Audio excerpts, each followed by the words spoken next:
This is Andrew Klavan on The Culture. In light of an Islamic proposal to build a mosque in Manhattan, 2 blocks from Ground Zero, where 3,000 people were brutally slaughtered in the name of Allah, many of you may be asking, Klavan on The Culture, does Islam suck? Or like what? Let's take a fair and open-minded look at the question before some jihadi psychopath murders us.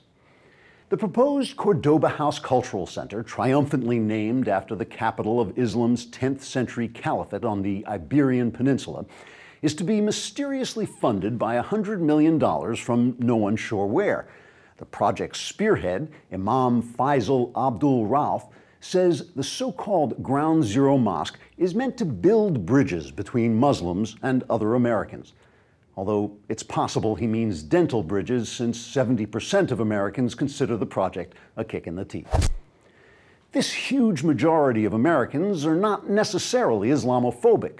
After all, why would anyone be phobic about Islamics, those lovable rapscallions?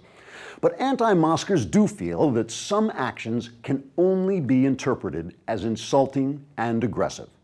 For instance, you wouldn't build a German cultural center down the road from Auschwitz or open Disneyland Hiroshima near the city where the US met the tragic necessity of ending World War II with an atom bomb.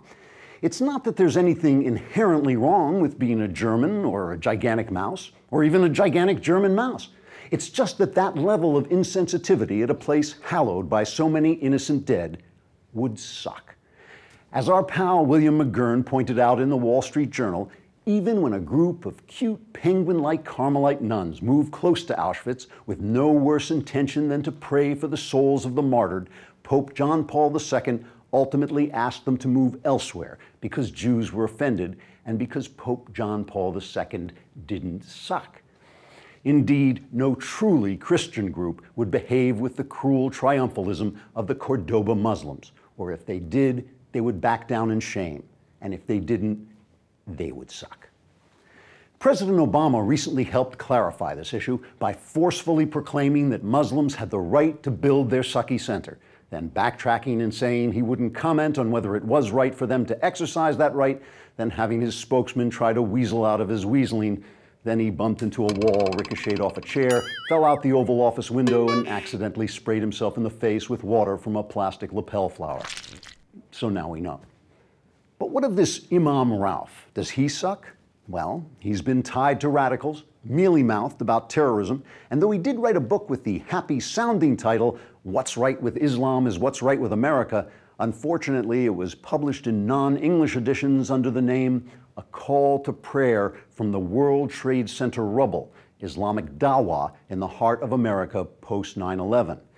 Dawah being Islamic proselytism, which of course being done from the World Trade Center rubble would suck.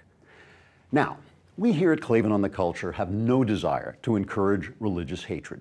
Although Islam is currently infected with violence at venues around the world, although Islamic governments remain intolerant and oppressive nearly everywhere they exist, and though to an outsider certain tenets of Islam seem incompatible with the basic principles of liberty and civilization, we nonetheless trust that the hearts of millions of Muslims of goodwill can yet translate their dogmas into true piety. But a tree, as someone once pointed out, is known by its fruits, and the fruits of true piety are souls of forbearance and loving kindness, the sort of souls that do not trample on their neighbors' broken hearts. So, does Islam suck? I guess as we watch what happens next in Manhattan, we're going to find out. This is Andrew Klavan on The Culture.